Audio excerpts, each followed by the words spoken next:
Why aren't you Jewish? Why am I not Jewish? Because Jewish in the Bible lets you know that it's something that's made up. The only time you see Jewish in the Bible, it says we have not fallen for cunningly devised Jewish fables. So when you see Jewish in the Bible, Or Jew? How about the word Jew? Forget Jewish. Jew. okay, when you say Jew, you mean like Judaism type Jew? Like from the tribe. I mean, so it's a good question. It's a fair question. And I'm for the audience's benefit, I want to be clear. The word Jewish in the Bible doesn't appear a lot, but the word Jew certainly does. Yes, right. So I don't. People don't often make that distinction, so I don't want them to think that we're saying that the word Jew. Right, and I just want to make sure I answer it right. Because like when you say Jewish, I'm thinking Judaism. If you say Jew, I am a Jew. I'm a so-called black man, so I would be from the tribe of Judah.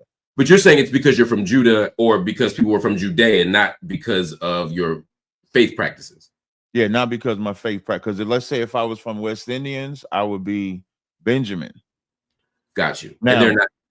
Yeah, so now from a bit now, but in the Bible, depending on how it's used, Jews became collectively for Israel in some instances, because in 2 Kings, when you had the split between the two kingdoms, so you had the northern kingdom and the southern kingdom.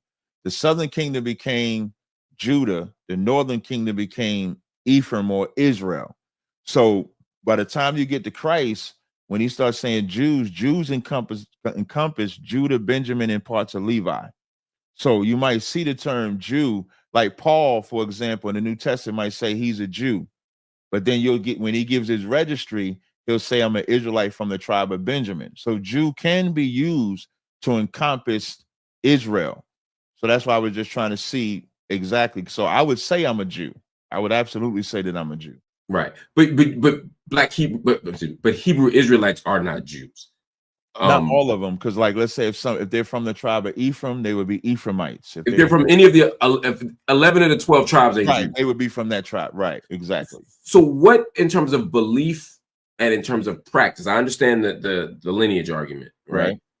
But in terms of belief and practice, what would be the difference between, say, between someone who's from Naphtali or from nothing. No. I'm saying those 11 tribes that aren't Judah, right? Right. Y'all have a set of. There's no distinction among your beliefs and practices. However, where do you differ ideologically or in terms of practice from somebody in Israel, say an Ethiopian from Beta Israel who identifies as a Jew? Oh, okay, so I would probably, when it comes to anyone overseas, I would probably just have to vet if they're legit or not. Like, let's take overseas off the table. Say there's a black Jew right here who goes to the local synagogue. They're black, so we're not questioning their lineage. We'll get to the European piece in later. But they're black. They go to the synagogue. They observe the Sabbath. They go to they observe Passover. They do the things that it sounds like you do. Where are y'all different in terms of differences? Would probably be in doctrine at that point. So like because if I see them going into the synagogue, I would look at them as being Jewish, even if they're black. So like Jewish people believe that you're Jewish by your mother. That's of course not in the Bible. You're not Jewish by your mother. Jewish people believe that you're Jewish by your mother. That's of course not in the Bible. You're not Jewish by your mother. You're a Jew by your father. Their practices that a moyo that they do, the way they circumcise their children on the 8th day. That's not in the Bible as well. The fact that they're going into the synagogue submitting unto a people that are not the people. So at that point, even though I would look at them as Israelite, like even you, for example, I would look at you as an Israelite. So it would just be doctrinal differences at that point. Because I would be saying, okay, if you my brother, why aren't you on this side with me? Why would you be with them in the synagogue? Why won't you come to me in the school? That's what I would at that point. But there are a lot of black Jews who would say, why are you conceding this territory to them? This synagogue is ours. This is our tradition. Mm-hmm. But if they say it's theirs, I would say, why are you not running it? Because we run ours. That's what I would say. Because I would say, okay, if that's your synagogue, why is the Jewish rabbi white looking? And what I mean by white looking, why you have a white Jewish man that's not a Jew running it? Because the Bible, Psalms 147, 19 and 20 says he showeth his word to Jacob. He have not dealt so with any other nation. So how could you be in a synagogue where you got someone of another nation running your belief when God said he only gave it to Israel. So that's where we would have those fundamental differences, because if you're not an Israelite, you can't be my rabbi, you can't be my priest, you can't be my leader, you can't be my prophet. Whereas someone in that synagogue can have someone that's not their people be their priest, their prophet, their rabbi. You say the Bible doesn't talk about Judaism being passed through the matrilineal line, right? Or through matrilineality. That is to say, that's correct. That mothers don't pass on your Jewish, your Jewishness doesn't come from your mother, comes from your father. That argument you're making contradicts modern rabbinical Judaism. Right, definitely. Halakha is not something that y'all rocking with.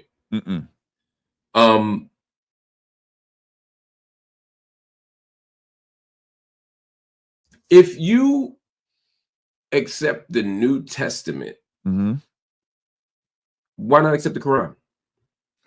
So the reason we don't accept the Quran is because in order for a prophet to be a prophet of God, you have to be an Israelite first. Muhammad is not an Israelite. And we look at the Quran as a total separate God, total separate belief from the Old and New Testament. The name of the God is different. The practices of both belief systems are totally different. The people are different.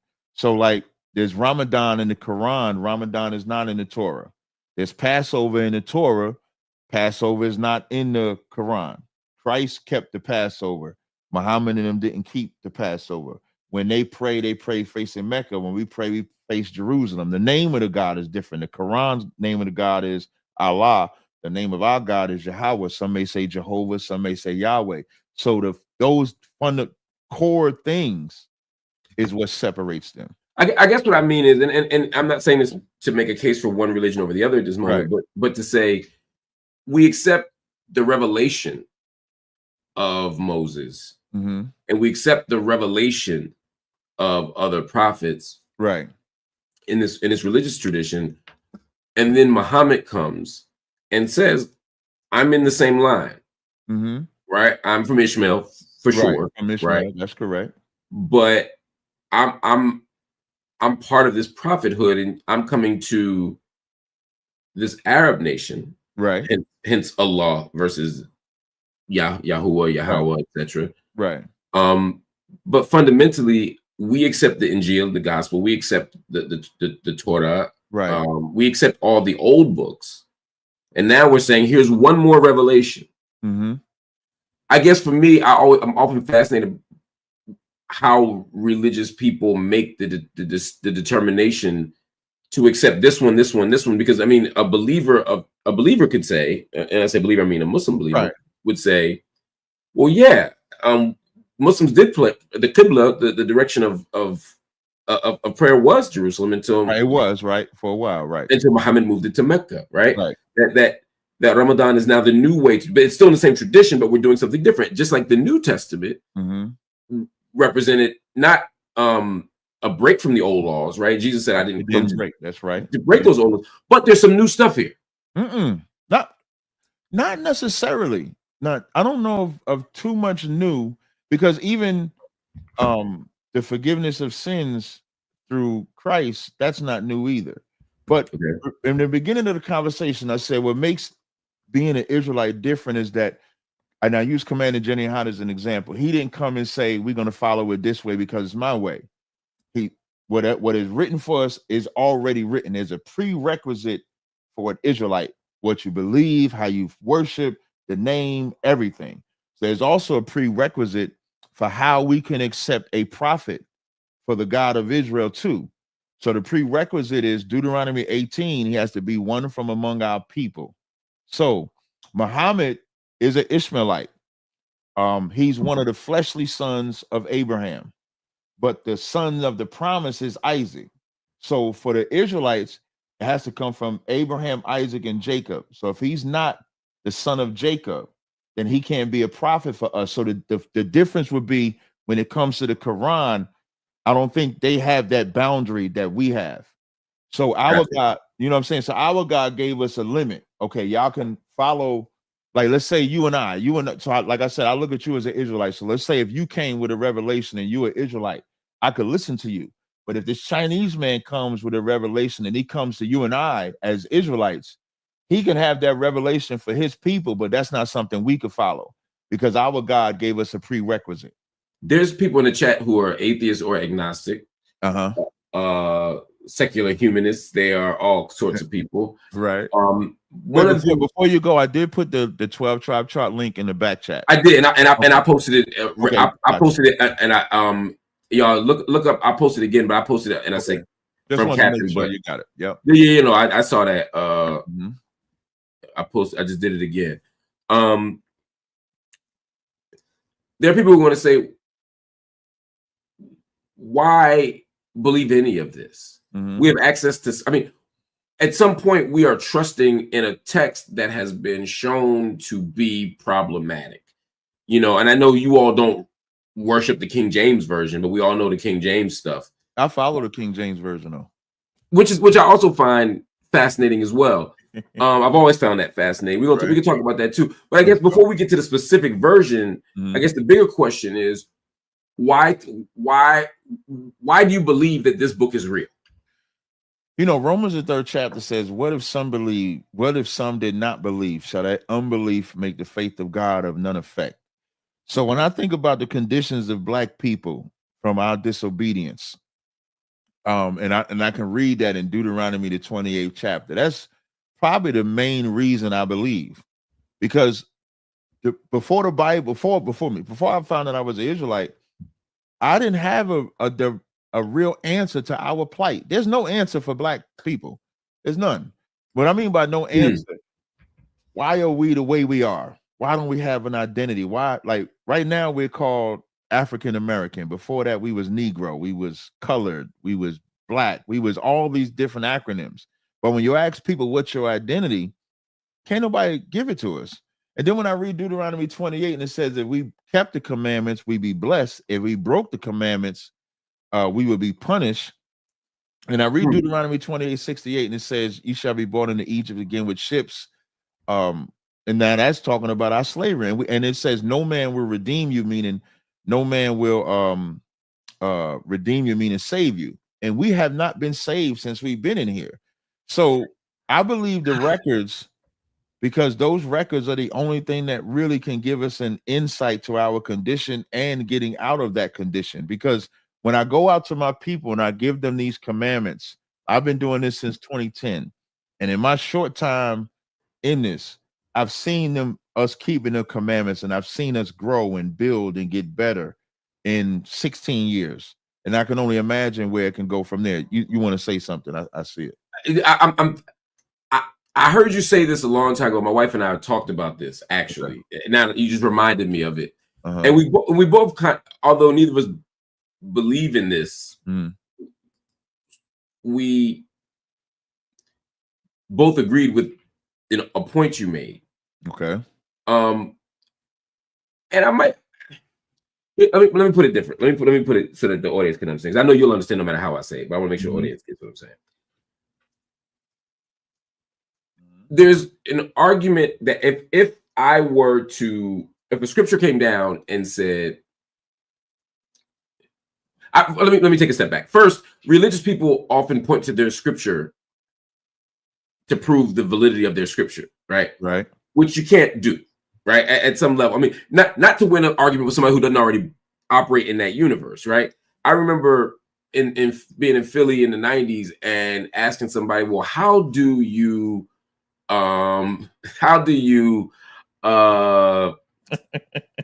love you, man. You understand me. Right back, brother. Yo, man, look, it is what it is. I love you too, brother. But I remember the 90s people I would say, how do you know the Quran is correct? And they'd say, well, look in the chapter 2 where Allah says, look, this is the book with no doubt in it. That proves it. And I'd say, well, if you've already accepted the revelation, then sure. But if you've already accepted the revelation, then I don't need to know that there's no doubt in it, right? Because I've already accepted the revelation.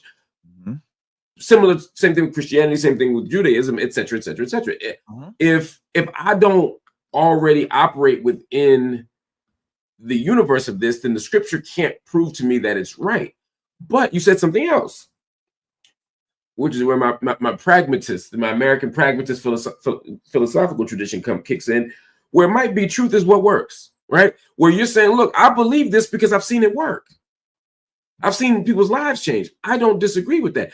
But the reason I posted a comment from a brother from the Nation of Islam who said, well, the Nation of Islam is the answer. Right. Is because this is what me and my wife were talking about, is I think any of these organizations at some level, if you follow them and follow their principles, your life will get better, right? If I give up pork and don't cheat on my wife and don't drink and work hard and don't smoke and, and eat healthy and, you get what I'm saying? And save money. I mean, I may not get rich and famous, but my life will get significantly better. We've seen in prison, a whole lot of people's lives get better when they follow Islam. I've seen people's lives get better when they follow the Hebrew Israelite belief and doctrine. So I think all that is true, but you all are making a particular claim. Your claim isn't just that this thing works. You all are making a claim almost about our souls too, right? You're not just saying that this works. You're saying that if we don't do this, or if we do any of those other things, there's a level, there's some kind of divine punishment for this. That's what we've been going through, that divine punishment. We've been going through, like, if I was to read Deuteronomy 28 and 56, when it talks about the wife being evil to her husband, the husband being evil to his kids, it's because we're breaking those commandments, the fundamental things that we suffer. So if I were to read, this is Deuteronomy 20, and I know you say we can't read it with the book. This is prophecy, so it's a little different. That's the asterisk. Yeah, that's the little asterisk I'm gonna throw in there. So when it says the tender and delicate woman among you, which would not adventure to set her sole of a foot upon the ground for delicateness and tenderness, her eyes shall be evil toward the husband of her bosom. And it says the same thing about us as men, as we would be evil towards our wives. And so when I talk about the Most High punishing us, the proof is in the condition of Black people. Our Black people, we have, in Lamentations, it says our eyes have failed in looking at a nation that could not save us. In 2025, we keep looking at this nation to save us. But if you or I was to come out with the full blueprint plan to fix us, our people wouldn't trust us because we're still looking for a nation to save us. So ours is more prophetic. That's how we look at it. If I was to go scientifically, like when Job, in the book of Job, when it talks about springs at the bottom of the sea, I was arguing with an atheist one time, and he said, how can you prove God is real? I said, well, how did the writer of Job know that there were springs at the bottom of the ocean when they didn't discover that to the 1900s? And they usually don't have an answer for that. Or how about life being in the blood, which they didn't discover to the 1800s? But we can read that in the Bible. So now that's maybe like a scientific, like the God that gave them that information had to know that in order to say that. So I would ask them to explain that too. How do you all sort of make sense of God? Is God, let me ask a specific question. Is there a God who can hear our conversation right now? I don't know if I would make him that. What is the word I'm looking for? Not nitpicking. It's a word. And I lost the word. I had the word. I wouldn't say he's that nuanced. So in Jacob's, you're familiar with the term Jacob's ladder, I'm pretty sure. Yeah.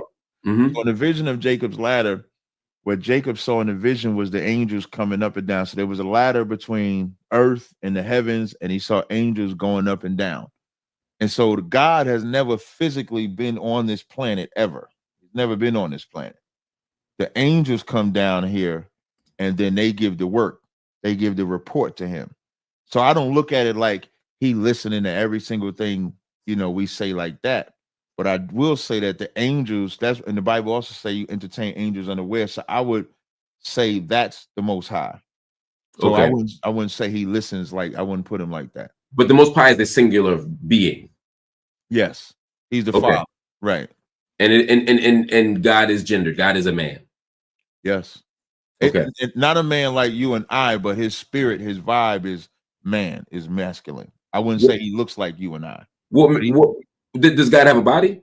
Yeah, he sits on the throne. And when you read the book of Daniel, it says he got hair and he sits on the throne. So he has a physical body. Okay, so it's a physical. So if one were to see God, God would look like one of these Israelites. Yeah, the Bible says you would die if you saw him. So even Moses saw his glory, he didn't see him directly. Okay. So, but in the vision, you see him on a throne and he has woolly hair. So he does have hair in the body.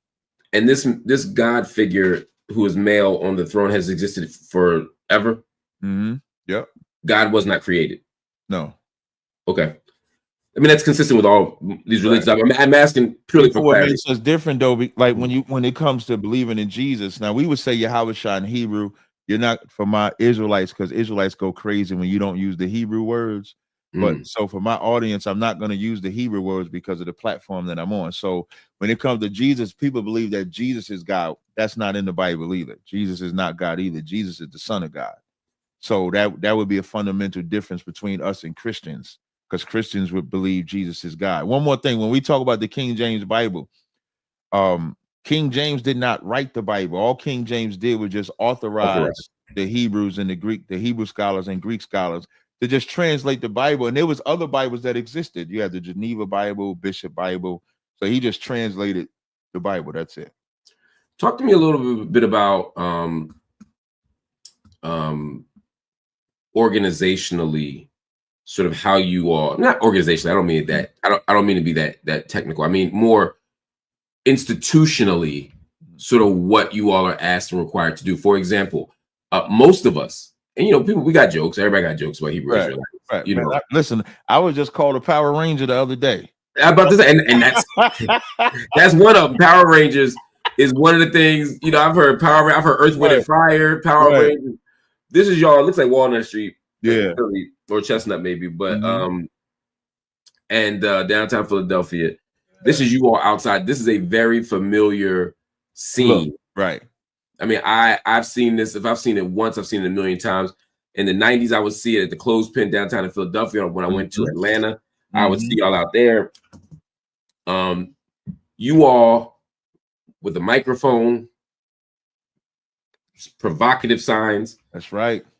We'll talk about some of them signs. Some of them I think are jarring. Some of them I think are anti-Semitic. Some of them I think are Islamophobic. Some of them I think are anti-Black.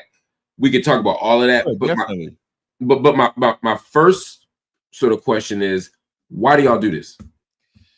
For everything that you just said, because it's thought provoking. If you take the middle image, the first image by the money bucket, that picture of Caesar.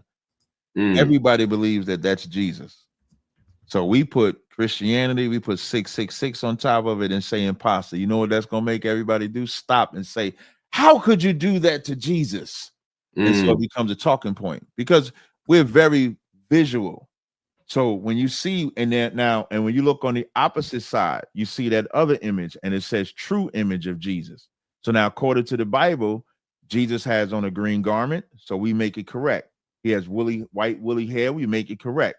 He has skin so dark as if he burned in the furnace. So we make it correct. So now it's to take the psychology, because there was this. I remember I love comic books, right? And so I saw this picture one time where they had this little black kid looking up to white Superman, because we didn't have no real superheroes to look up to. So now all our superheroes were white. It's the same thing with our belief system. Most of us believe, even if the black people that reject Jesus Christ reject him because he looks white, and we don't want to serve a white king or white God if you believe it's such. Even on the episode of Good Times, when the son brought out the black Jesus, and remember, they was getting all the good luck in the world. Yeah, and Mama was like, "My Jesus is white." Right. And it took the militant midget to come out and break down for them. He had hair like lamb's wool and feet like burnt brass. Feet like polished brass. And so Christ said in John 8:32, "Ye shall know the truth, and the truth shall make you free." So every sign you see, the abortion sign, is so that we can wake our sisters up from being 10-12% of the population, but like number one in abortions. The "we are not African" sign. Which now that's probably the wildest one, because because we got some wild pictures. But all them pictures in there are the cultures that Africans do. So when you say you're African, are you putting that plate in your lip? Are you letting the cow, pee on you and stuff like that? Now, that's not every culture in Africa because it's not most. It's not most cultures in Africa. Right, because it's like 40 countries over there.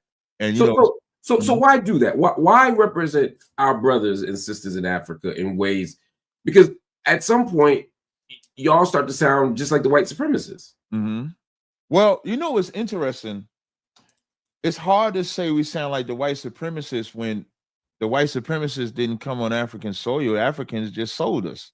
Even if, let's say, if those are our African brothers, it wasn't too much of our brothers when it came to the transatlantic slave trade. So, I mean, I hear that. I mean, there's a longer conversation we can have about that. But I don't. At that time, I don't think of Africa as a monolith. I think of, I think we like to think it's not a monolith now, right? It's not even a monolith now. So you heard me earlier say that we got Israelites in Africa. So I'll give you a story. So when I went to Israel, so Ben Amin established this place called Dimona. I'm pretty sure you're familiar with Dimona. I spent a lot of time there. Yeah. So I got an uncle in Ashkelon, right? Yeah. And he took me to Dimona. So I'm sitting down with the elders in Dimona. The first question they asked me, said, "Man, why you be talking about the Africans like that?" And so I said, "Well, we're not." Just for context, for people that don't know, this group, there's a group of Hebrew, self-identified Hebrew Israelites who identify as the African Hebrew Israelites of Jerusalem. They made their journey from Chicago under the leadership of Ben Ami. Once he was Ben Carter, then it became Ben Ami Ben Carter, then Ben Ami Ben Israel. They went from Chicago to Liberia. They stayed for 3 years and then went to what is now present-day Israel, and they settled in the southern part of Israel in a town called Dimona, where they have this area. And there's some, and I was going to ask you about these distinctions between y'all, but I just want to give people the context because this African thing is big because they actually call themselves African Hebrew Israelites of Jerusalem. So that's a big deal to them, the Africa part. Yeah. So when they asked me, they said, "Why do you talk about the Africans?" I said, "Well, we're not Hamites." And they said, "We know." And I said, "Well, that's who I'm talking about." So they agree that we're not Hamites, but because African, saying African is like saying American. So that's why it's offensive to them, because I'm hating on Africans. And I said to him, I said, "Well, if I said F America or we're not American, would y'all get offended?" They said no. I said, "Well, when I speak, that's what I mean." So but here's the problem with that, brother. When I look at the images of Africans looking like savages, Africans looking uncivilized, and that's the point of the images, right? To say, look at what Africa is. Part of those narratives and arguments were used to justify European colonization. I take your point about this African slave trade seriously, but the primary engine behind the Atlantic slave trade was still Europe, and they didn't fight for us. Even historically in the 1800s, when those from North Carolina went back to Africa, them Africans didn't even accept them when they went back. They went to war, then they publicly lynched them in the 80s. So the relationship between Africans and Black people has always been like that. For us, we say, like, there's maps you can find where it says Land of Judah or Negro Land, because we primarily came from the west coast of Africa. So I'm never talking about the continent of Africa. But those images look like the continent of Africa. Yeah, they do. So why do it? Because we need our people to stop believing that we're African just because we were told we're African. And we need people to stop making Africa be a utopia or even a monolith, like you said, when it's not. Even in Africa, they have tribal wars amongst themselves. But when we think of Africa over here, we think, man, we got to go back to the motherland. Where if we went to the motherland today, they would not accept us in the motherland because we're not the same people. When they come over here, like you and I would probably have a better conversation about the relationship between Africans and Blacks than I would with actual Africans that I've encountered. And because they look at us as lazy, they have derogatory terms for us, just like white folks do. So they don't look at us with the respect that you would want me to give them. So for us, when we go out on a camp, it's for shock value. So now when they see them images, they say, "Why you got that image there?" I said, because we're not Africans. We'll prove it. And so we'll go into the Bible and show the differences between us and them. We'll go historically to show the differences between us and them. So I think you already know this from what I've said the last couple of minutes, but I would say I find that deeply problematic. There are people, I'm thinking about ADOS, for example. You mentioned Tariq Nasheed. I can think about FBA. Right. You know, there are organizations that say, look, there's a unique lineage and tradition and culture, even at this point, of being a descendant of African slavery here in the United States, or American slavery here in the United States, coming from Africa. I think there's a way to highlight that without demonizing or mocking or caricaturing people on the content, or Muslims, right? Or these other groups with whom you may have an ideological disagreement. I think it's outside of the sign, we don't talk about them too much unless we have to. Our primary enemy, we talk about white folk, we talk about America, we talk about the Israelis, we talk about that. We don't, the only time, you know, to be honest with you, I've never really talked about Africans a lot until like the Polites and Shaka and Sanetta and Setis and them came in front of my camp to battle me.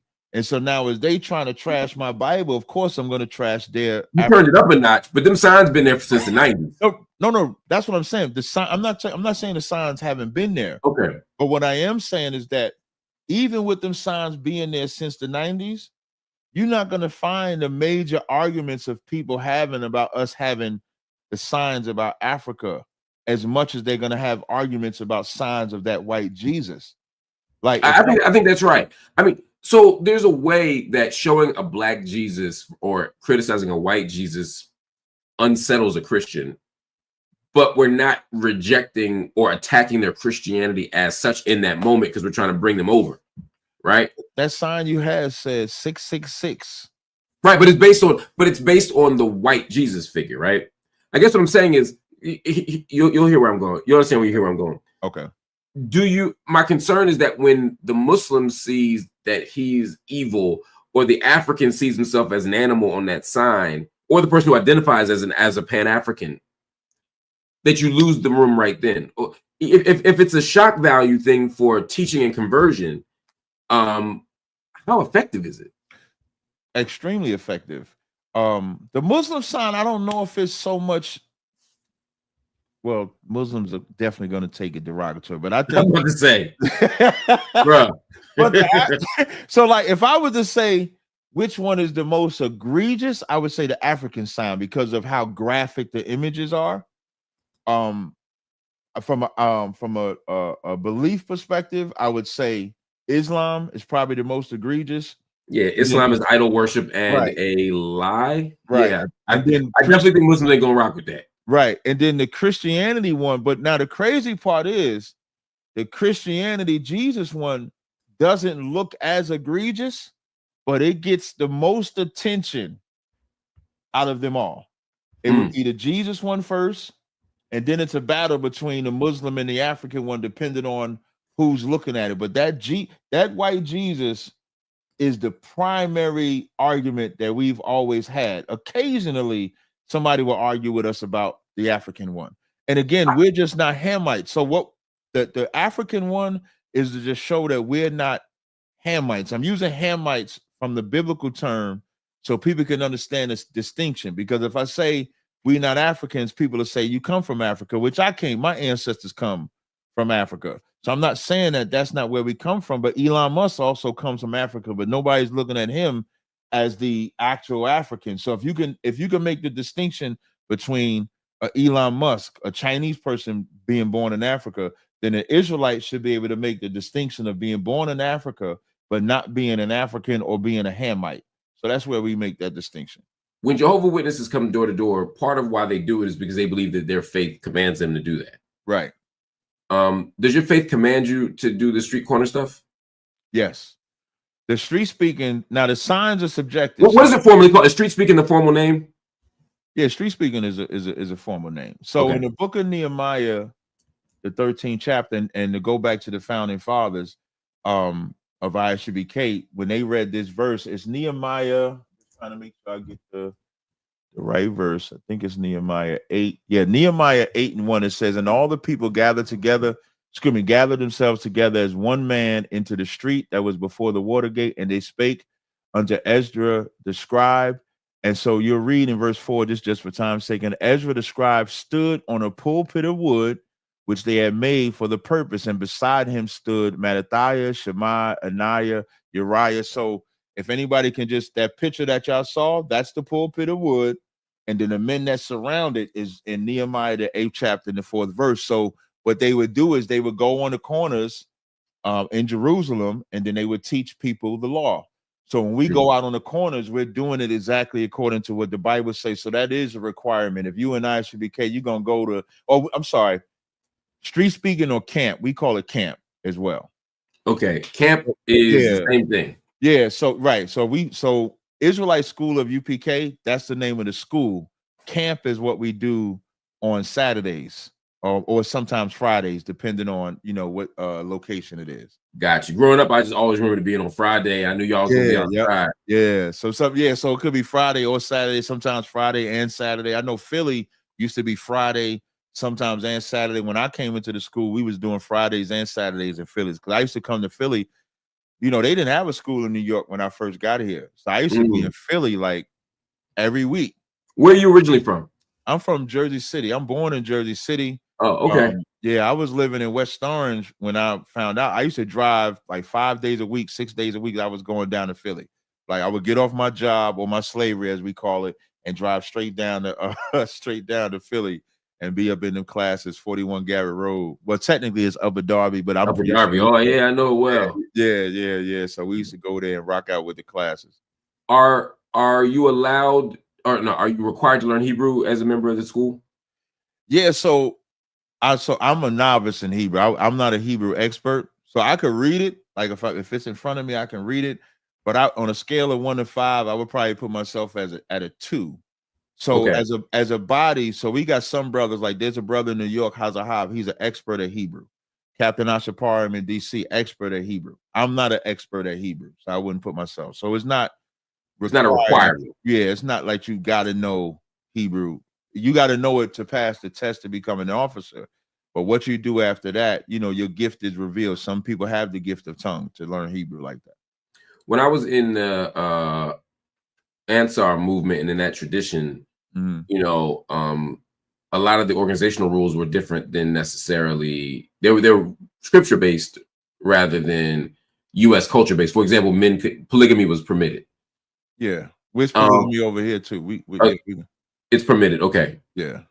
The internet says I got 47 wives. That's what the internet says. How off are they? A lot. They off by a big lot. I don't need to know. I don't want to get in your business. Man, after the day I'm having 47. There might be 47 too many.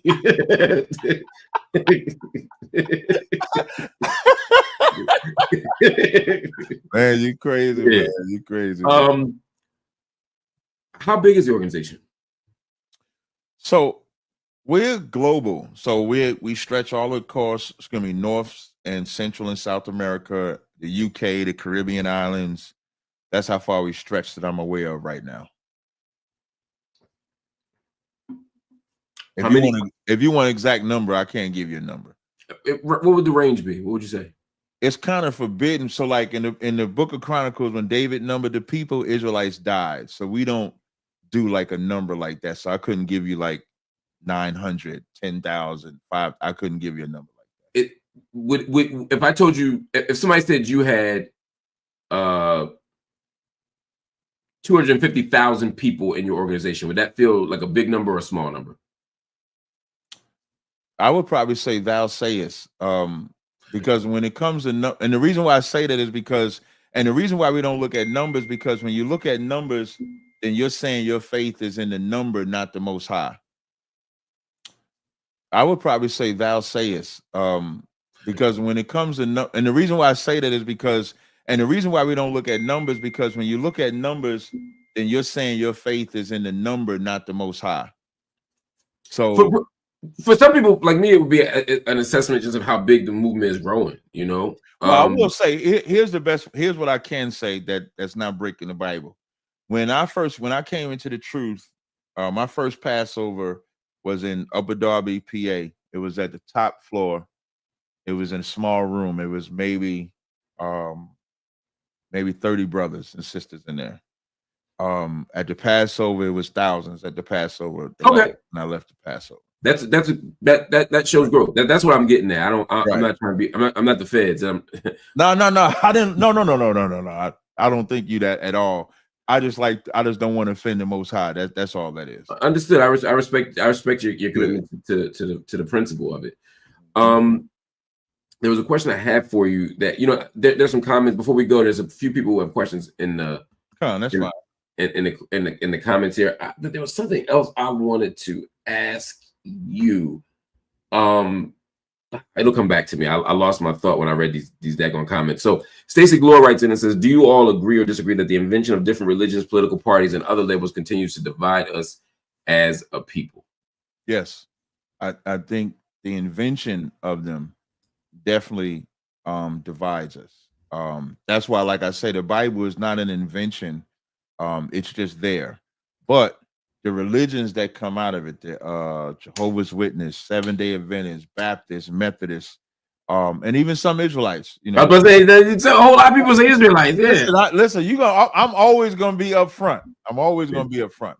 And even some Israelites, and a lot of that comes from an ego, power, belief. People want to be followed. People want to be worshipped. So you're going to always kind of like have that division until you can put your ego, pride, XYZ. For the Israelites, and for those that know me I've always offered to sit down with every Israelite group. The offer has always been open. Commander General Honda's been saying that since 2010. So nobody could say that we're not open to the conversation, but you got to be willing to come and have the conversation with us. So we don't have that pride. I know what I wanted to ask you. Talk to me about those other groups. It came up briefly a moment ago. I spent a lot of time studying, reading about, spending time with the African Hebrew Israelites of Jerusalem. I even slept in the I can't think of the kafar there, and just learned so much. When people talk about them, or when I talk about them, people think I'm talking about y'all. Okay. When people hear Hebrew Israelite, they don't think of the African Hebrew Israelites of Jerusalem. Right. They think of y'all. They think of the camps. They think of street speaking. They think of the signs. I mean, sure. I would imagine that you wouldn't want it the other way. Right. Right. Where do you all differ Where do you all differ ideologically? Or are y'all all on the same page? I know I have some sense of what they say, but how are y'all different? The only thing we have in common with the other Israelites is, I believe, who we say are the Israelites. So at the base level, we all believe that the Blacks, Hispanics, and Native Indians are Israelites. When you get past that, you're going to have differences. So some of them going to believe that God loves everybody. So you got some organizations that believe a white guy, Chinese guy can be a part of their organization. You're going to have some that believe Jesus is God. You're going to have some that believe Joseph is not the father of Jesus. So at that point, it becomes doctrinal. So at the core, that we'll believe, I think they all say we got to keep the law that I know of. Outside of that, it's just going to become doctrinal at that point. Christian ministers often tell me, at least the ones who I think are well read and thoughtful, that Christians can differ about doctrine. They appeal to Paul and say, Christians can appeal. Believers can disagree as long as it's not soteriological, as long as it's not about salvation, because Jesus is big for them, right? If you're Christian, right. Jesus is kind of their guy, right? So that's my guy too. Real. What are the things that make, like you said, there are doctrinal differences among different Hebrew Israelite groups? What do you all have to believe in order to be of the same sort? Like what's non-negotiable for y'all? Being an ethnic Israelite, keeping the laws of God, and Christ is our redeemer to the Most High. Those can't be broken. Okay. They, and this is big, and this gets to the question of Israel Palestine for me. Okay. You know what? I'm full transparency. I'm doing my own production right now. I want to put this banner up now so it comes up. Yeah, do your thing, man. Do your thing, brother. It's all right. Because sometimes I get to talking and hosting, and I'm like, you know what? But the question I want to get a sense of, in fact, as I write the question out, what do Hebrew Israelites think about Israel Palestine? But I'm gonna start that question. I want to start by sort of asking you first what your belief is about the role or presence of Hebrew Israelites in Israel. Again, the African Hebrew Israelites of Jerusalem, the people who come out of the Ben Ami, Ben Israel tradition, believe that it was their divine duty to go to Israel, to establish a kingdom in Israel. We could talk about the shift in language about what that meant for the other people there, because I think it changed from the 60s and 70s to now, where they're kind of like the stars of the show, of the Israeli Zionist settlers show. But they absolutely believe that God wants them to be there. Do you all believe that at some point in time, maybe not now, but at some point in time, you all are supposed to leave the United States and go to that land that is presently called Israel? That's not what we believe. Because prophetically in the book of Joel, World War III will start there first before we get into that land. That's what the Bible talks about. It says that the Lord is going to bring the nations down to the valley of Jehoshaphat, or the valley of decision. As we get closer to the Third World War, that's when you'll see it's time for Israelites to be brought back to that land. Because even when the children of Dimona went there, they even had to compromise to get accepted. So what did they have to do? They had to give their children up. Yeah, they joined the IDF. Yep, their children had to join the IDF. So you went from one oppression to another oppression. So it's like, what type of oppression did you want to accept? Did you want to accept the oppression of white Americans or the so-called Jewish man? And so they accepted that. I remember there was a video when they was going to deport a lot of them. And in that video, the Mona people, they was like, we did everything we asked. We gave you our kids. We did all of this. And it still wasn't enough. So they didn't have no power. So you can't call that divine intervention. Historically, they didn't even get into Dimona first. They went into I think Liberia area. Yep, they were in Liberia for 3 years. Yep, before they actually got into Dimona. So no, we don't think that's a hustle. I remember back when the H1N1 came out. Yeah, I think the swine flu, when that came out, you had this organization that said that they was going to have martial law in America. So this was our time to flee, to go to Egypt. They ended up getting into Egypt. They couldn't get into Israel, so they went into Egypt, and then they found out that was wrong. So no, we don't teach that.